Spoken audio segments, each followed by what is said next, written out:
हमारे केंद्रीय मंत्री के सुपुत्र अभी राणा जी बता रहे थे, संभवतः पहली बार एक तो मीटिंग में आए और हम अपने जो पदाधिकारी हैं संस्था के उनसे अनुरोध भी करूंगा कि जिस अतिथि को बुलाया जाए पूर्व से उस कार्यक्रम के बारे में, उस संस्था के बारे में जरूर उनको एक पत्रक दिया जाए जिससे उनको अपनी बात रखने में सहूलियत हो सके। जैसा कि उन्होंने कहा कि हमको ठाकुर लिखना चाहिए। संतलाल जी यहाँ बैठे हैं। हम द ग्रेट भर हैं। हम ठाकुर तो छोड़ दीजिए, ठाकुर क्या है, लेकिन हमको कहा गया, किसने कहा? विदेशियों ने कहा कि ये भारत के ऐसी जाति है, मार्शल कौम है, इसको द ग्रेट भर कहा गया। तो आप अपने अंदर से हीन भावना को निकालिए कि हम छोटे नहीं हैं, हम नीच नहीं हैं, हम क्या हैं? द ग्रेट भर हैं। वो भर जो 2500 वर्ष पहले ईसा के पूर्व जिसका एक गौरवशाली इतिहास रहा है। तथागत बुद्ध के समय यह जात पाई जाती है। अगर इतिहास आप पलटेंगे तो तथागत बुद्ध के समय यह जात पाई जाती है, यानी ईसा के लगभग 300 वर्ष पहले। और तब से हमारी जात का एक गौरवशाली इतिहास। मैं कोई इतिहासकार नहीं हूँ, लेकिन इतना जरूर कुछ अध्ययन, कुछ अनुभव और कुछ अवलोकन के बाद ये मालूम होता है 1,150 साल से लेकर के 300 वर्ष तक, ईस्वी 300 तक, 350 साल तक हमारा स्वर्णिम इतिहास है। इसको बहुत कम लोगों ने लिखा है, क्योंकि इतिहास लिखने वाले कौन लोग थे उस समय, कौन पढ़ने वाले लोग थे, कौन अपना इतिहास बचाए हैं और कौन हमारे दबाए हैं हमारे इतिहास को। जिस दिन इतिहास के बारे में आप जानेंगे तो आपका रोंगटा खड़ा हो जाएगा। महाराजा सुहेल देव जी तो 11वीं शताब्दी में पैदा हुए। महाराजा सुहेल देव जी लगभग 1500 वर्ष पूर्व पैदा हुए। हम बता रहे हैं 2500 वर्ष पूर्व की बात। और वो कहाँ से? इतिहास के पन्नों से। पहले तो हम लोगों को जानकारी नहीं थी, हमारे आपके लोग उतना इतिहास के बारे में जानकारी नहीं रखते थे। लेकिन आज क्या है? तकनीकी युग है, टेक्निकल युग है। तमाम ऐसे संसाधन हैं जिसके माध्यम से आप गूगल के माध्यम से या लाइब्रेरियों में जाकर के तमाम ऐसी पुस्तकें हैं जो छिपाई गई थी, जो दबाई गई थी। हमारे इतिहास का जहाँ अंकन हुआ है उसको किन परिस्थितियों में किन लोगों ने दबाया, इसके बारे में आप लोगों को जरूर अध्ययन करना चाहिए। जैसी राम साहब अभी हमारे साथ बैठे थे, एक आदित्य राजभर जी हैं, बहुत नौजवान साथी हैं, चर्चा भी कर रहे थे मुझसे कि जो आप लोग सरकार को लिखते हैं, जो सरकार जवाब देती है, चाहे इतिहास के बारे में, चाहे अपने समाज के आरक्षण के बारे में, चाहे सरकारी जो सुविधा मिलनी हो उसके बारे में, जब आप लोग, मैं तो लिखता हूं और तमाम ऐसे सम्मानित साथी हैं लिखते हैं, तो सरकार के जो जवाब आते हैं, सरकार से जो मांग की जाती है, उसको आज के युग में जिस तरह से डिजिटल किया जा रहा है, एक क्रमबद्ध तरीके से उसको भी आने वाली पीढ़ी के लिए सजोया जाए, जिससे हमारे लोग जो हमारी कमियां रही उसको देखें, हमारी कमियां कैसे दूर होंगी उसको देखें, फिर हम आगे कैसे बढ़ेंगे उस पर चिंतन करके आगे काम करें। तो मैंने कहा जय श्री राम साहब से कि आप प्रयास करिए, हम लोगों को लायक जो भी सहयोग होगा हम लोग पूरा करेंगे कि और हर स्तर से जहाँ भी आवश्यकता होगी अभिलेखों की खोजने के लिए, हम लोग भी कहीं लाइब्रेरियों में, सरकारी लाइब्रेरी में मेंबर हैं, कहीं गवर्नमेंट में रहे हैं। मैं आज सुबह एक घटना बताऊं। मैं 1995 में जब शिक्षा मंत्री जी का जनसंपर्क अधिकारी था, यहाँ सहारनपुर आया था। आज अभी चिंता जो व्यक्त की है कि संख्या यहाँ कम है। जब मैं सहारनपुर आया, चूँकि सरकार में था, प्रोटोकॉल था, डाक बंगले में रुका था। जब अपने लोगों के बीच में मौजमपुरा, सुखपुरा, बेरी बाग, उधर जेल चुनी, जब अपने लोगों के बीच में वो लाल बत्ती गाड़ी लेकर के एसडीएम सिटी मजिस्ट्रेट और तमाम लोग साथ जाते थे, तो लोगों में बड़ा उत्साह आया कि चलो हमारे बिरादरी का भी कोई है आया है। आज उधर देखा हूँ तो अब तो तमाम ऐसे साथी थे जो इंस्पायर हो गए हैं, जो किसी परिस्थिति में हम लोगों के बीच में नहीं है, लेकिन इच्छा व्यक्त किया हूँ कल जरूर जाऊँगा। जो हमारे साथी एक मन बनाए हैं कि आगे बढ़ने का, समाज में एक भाईचारा बनाने का, एक दूसरे से संपर्क करने का, तो ये हमेशा रहना चाहिए। हमारे यही खजूरी के साथी बैठे हैं, अभी वो अपने खनियरा के साथी बैठे, हमारे क्षेत्र, हमारे जिले के तमाम लोग हैं। हाँ, वो मिर्जापुर के हैं हमारे। तो एक दूसरे से संपर्क हुआ, नहीं तो अगर मीठी सम्मेलन नहीं होता, आप जीने का, खाने के लिए आए, खाने कमाने के लिए आए, परिवार का भरण पोषण करने के लिए आए, आप अपना करते, हम अपना करते, आते चले जाते ताली बजा के। लेकिन एक संस्था ही एक ऐसी माध्यम है, सम्मेलन ही एक ऐसा माध्यम है जिसके तहत एक दूसरे से हम आप परिचित होते हैं, और परिचय कभी कभी यही संपर्क हमारा रोटी बेटी में भी बदलता है। तो ये होना भी चाहिए कि हमारे जो संस्था यहाँ की है अच्छा काम करे, हम लोगों को लायक जो भी सहयोग हो।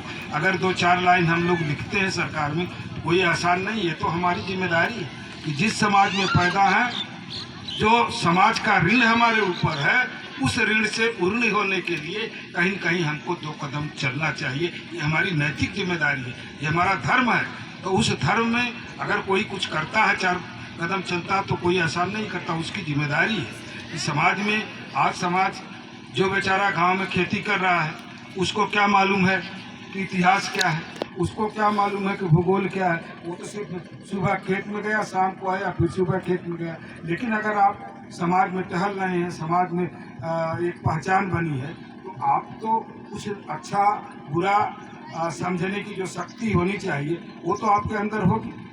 जैसा कि हमारे साथी यसी राम साहब ने कहा, शिक्षा, आप कोई भी संगठन बना लो, कोई भी संस्था, चलो परिवार का ही 10 लोगों का अगर आपका संगठन है, तो वहाँ भी आपको सबसे पहले शिक्षा और संस्कार होना चाहिए।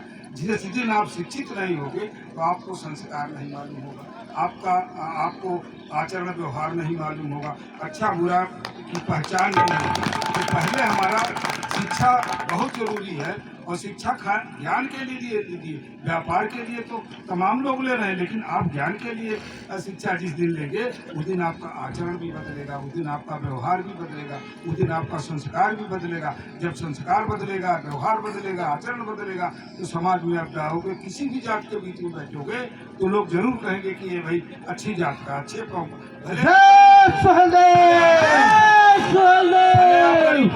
लेकिन आपका रहन सहन का स्तर, खान पान का स्तर अगर सही है, समाज में बोलचाल का स्तर अगर सही है, तो निश्चित रूप से आप जो अभी ठाकुर बनने की चाह रख रहे हो, आप द ग्रेट भर कहला करके ही आगे बढ़ोगे, ऐसा मेरा विश्वास है। इन्हीं चंद शब्दों के साथ साथी ने बताया, यहाँ तक साथ की किताब में जो इतिहास में समावेश किया गया है, सुहेल देव जी की जीवनी, हम लोगों ने काफ़ी प्रयास किया था।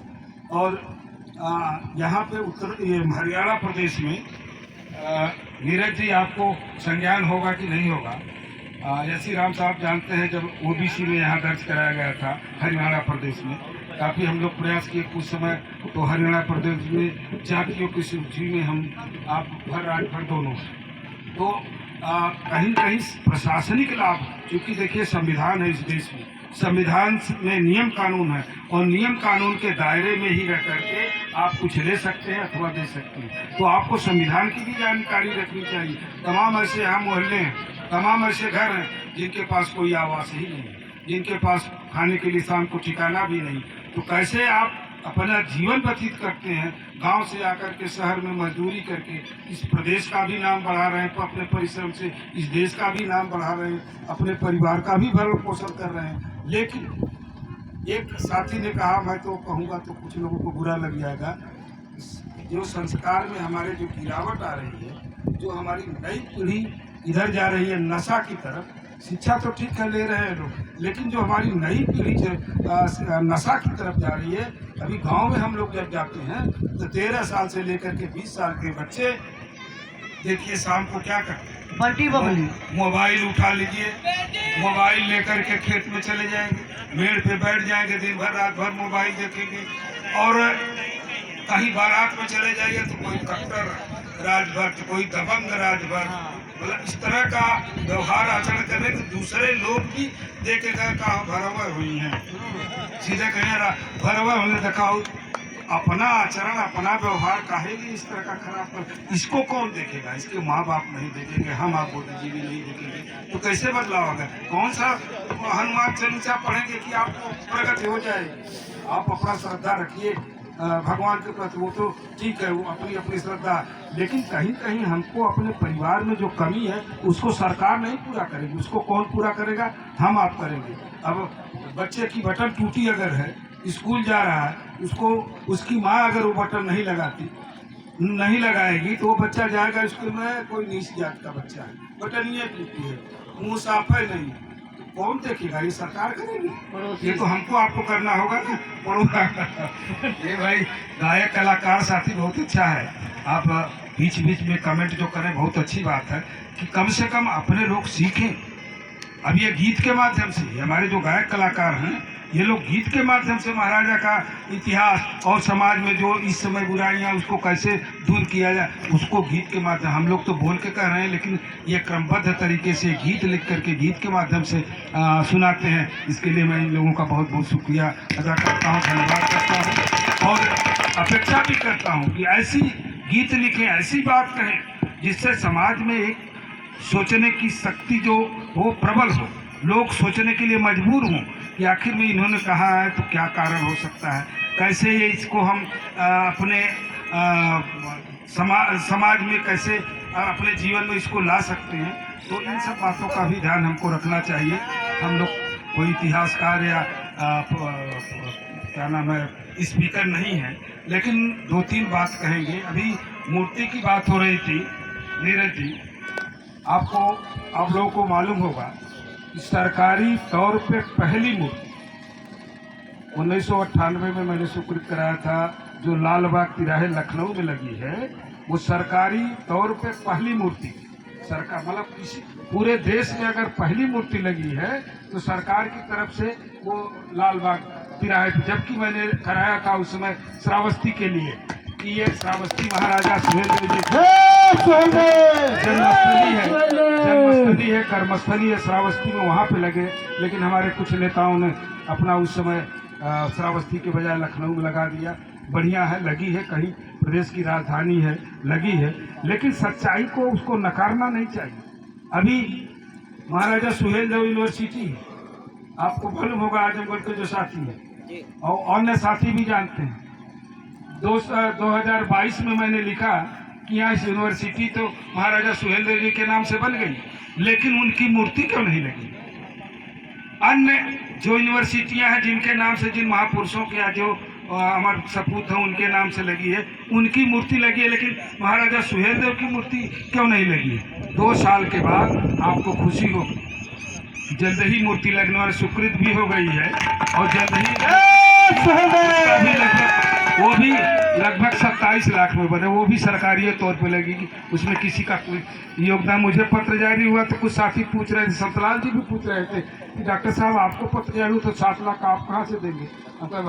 ईश्वर ने हमको भी बुद्धि दिया है, हम लोग भी सत्ता में रहे हैं तो जानते हैं कि अधिकारी पर कैसे फाइल घुमाता है, हम खुद उलट दिए हैं। अब सरकार ही पैसा देगी, सरकार ही मूर्ति लगाएगी।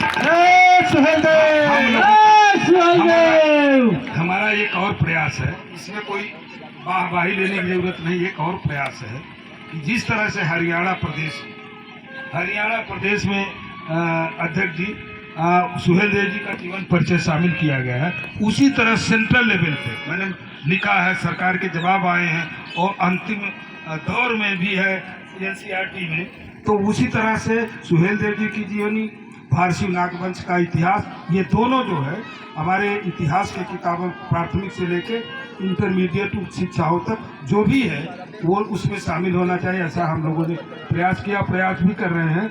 इन्हीं चंद शब्दों के साथ आप सभी लोग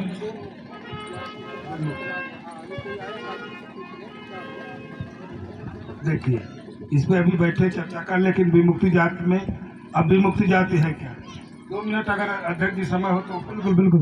विमुक्त जाति वे जातियां हैं, जब इंग्लिश पीरियड में आपने 1857 की क्रांति अगर पढ़ा होगा तो उस क्रांति में कुछ ऐसी जातियां रहीं जिन्होंने अंग्रेजों का सशस्त्र विरोध किया था, और जब सशस्त्र विरोध किया तो अंग्रेजों ने देखा कि ये जातियां हम लोगों को जो है पैर इस भारत में रखने नहीं देंगे, तो इनके खिलाफ कार्रवाई होनी चाहिए। काफी प्रयास किया, लेकिन ये लोग क्या करते थे, अंग्रेज जा रहा है, हमारे भर ही जात नहीं, तो उस समय 198 जातियां थी पूरे भारत वर्ष में, 198 जातियां थी। 198 जातियों जिनको कबीला के रूप में कहते थे, ये लोग अंग्रेजों का विरोध करके जंगलों में चले जाते थे, पहाड़ों में चले जाते थे, नदियों किनारे चले जाते थे, गुफाओं में चले जाते थे, उनको मारते थे, चले जाते थे। तो अंग्रेजों ने देखा कि वास्तव में इस हर चीज का तो हम लोग तोप का जवाब तोप से दे रहे हैं, लेकिन इस लड़ाई का जो मार करके भाग जा रहे हैं, गुरिल्ला वार करके जा रहे हैं, इन लोगों को कैसे हराया जाए। तब उन्होंने 1871 में एक एक्ट बनाया, एक नियम बनाया, कानून बनाया। ऐसी जातियां जिसको क्रिमिनल ट्राइब्स एक्ट हो जाएगा, ऐसी जातियां जो क्राइम करके हमारे आधिपत्य को स्वीकार नहीं कर रही हैं, ऐसी जातियों की एक सूची बनाई जाए और उनको ऐसे कानून में उस कानून को कहा गया क्रिमिनल ट्राइब्स एक्ट को हम लोग काला कानून कहते हैं। आपने सुना होगा कि बहुत से लोग हमारे रंगून, पहले रेडियो पे गाना आता था कि मेरे पिया गए रंगून, वहाँ से किया है टेलीफोन। तो पहले जो रंगून हमारे लोग भगा के गए, वहाँ पे हमारे लोगों को अंग्रेज पकड़ के ले गए। रंगून की ऐसी जेल है, ये मुरादाबाद एक जेल है, बहुत पुरानी जेल, अब तो नई जेलें बनी है, लेकिन पुरानी जो जेलें हैं हमारे लोगों को उसमें रखा जाता था। तो वो एक्ट जो 1871 था, क्रिमिनल ट्राइब्स एक्ट, और वही एक्ट बाद में 1924 में फिर जब एक देश आज़ाद हुआ, कब 1947 में। और हमको कब आज़ादी मिली है, क्योंकि 1871 में उस एक्ट में हम पीड़ित थे, और आज़ादी कब मिली है, 31 अगस्त 1952 को, यानी देश आज़ाद होने के बाद उस एक्ट से हमको कब आज़ादी मिली, 5 साल बाद। देश की आज़ादी के 5 साल बाद 1952 में आज़ादी मिली। ऐसे कौम के लोग हम हैं, हाँ, ऐसे कौम के लोग हैं जिनको क्रिमिनल ट्राइब्स एक्ट में रखा गया। अंग्रेजों ने मार्शल कौम कहा हमको अंग्रेजों ने मार्शल कौम कहा। ऐसे बाद में वही क्रिमिनल ट्राइब्स एक्ट जब विलीन कर दिया गया तो उसको विमुक्त कहा गया। यानी हमको किससे मुक्ति मिली, उस एक्ट से, उस काले कानून से मुक्ति मिली, इसलिए हमको विमुक्त जात कहा गया। विमुक्त जात में तमाम सुविधाएं, कुछ जातियों को शेड्यूल कास्ट में शामिल किया गया, कुछ जातियों को ओबीसी में शामिल किया गया, कुछ जातियों को जो शेड्यूल ट्राइब में शामिल किया गया, जबकि हम लोगों को शेड्यूल ट्राइब में शामिल करना चाहिए था, लेकिन हमारा कोई नुमाइंदा नहीं था, हमारा कोई पदाधिकार नहीं था, हमारा कोई संविधान में देखभाल करने वाला नहीं था, इसलिए हम ओबीसी में हैं। लेकिन विमुक्त जाति जो सर्टिफिकेट मिलती है, अभी उत्तर प्रदेश में पहले 1961 में 5 जिलों में था, क्यों सतलाल जी, 5 जिले में, फिर 1977 में पूरा प्रदेश हुआ, 1983 में पूरा प्रदेश हुआ, 2002 में पूरा प्रदेश हुआ, 2012 में, सुनिए ना, 2000 अगर छेड़ दिए तो सुनिए, 2012 में पूरा प्रदेश हुआ, और 2013 में 2013 को 5 जिला फिर कर दिया गया। फिर हम लोग प्रयास किए 2017 में 24 अक्टूबर को तो पूरा प्रदेश हो गया, है ना। अब इस समय 6 अगस्त 2021 से फिर 5 जिले में हो गया। मतलब इस जात का दुर्भाग्य देखिए, यहाँ के कानून बनाने वालों को देखिए, एक बार एक जात करे पूरे प्रदेश में, फिर जा करके करने में पूरे प्रदेश में 5 जिले। जो सुविधा मिलनी चाहिए, अभी तो सुविधा के माने में आप बैठिएगा, हम आपको डॉक्यूमेंट्स देंगे। सुविधा के माने में अभी जो हमको सेंट्रल स्तर पे, स्टेट लेवल पे जो मिलना चाहिए, सरकार ही कंफ्यूज है, चाहे सेंट्रल की हो चाहे स्टेट की हो। ये लड़ाई चल रही, बहुत लंबी लड़ाई है। आप ही नहीं, इस समय वर्तमान में 666 जातियाँ हैं, विमुक्त जाति और घुमंतु जाति। घुमंतु और विमुक्त घुमंतु जनजाति में 666 जातियाँ हैं, इसमें भर भी है। तो इसकी लड़ाई चल रही है, बहुत बड़ा मामला है, और पूरा समुदाय लड़ेगा तभी कुछ मिल सकता है। हाँ, आप जो पूछ रहे हैं तो हम आपको अभी जो भी पेपर होगा आपको दे देंगे। मैं जहाँ अगर देखिए मछली मारा लगा सही का हार है।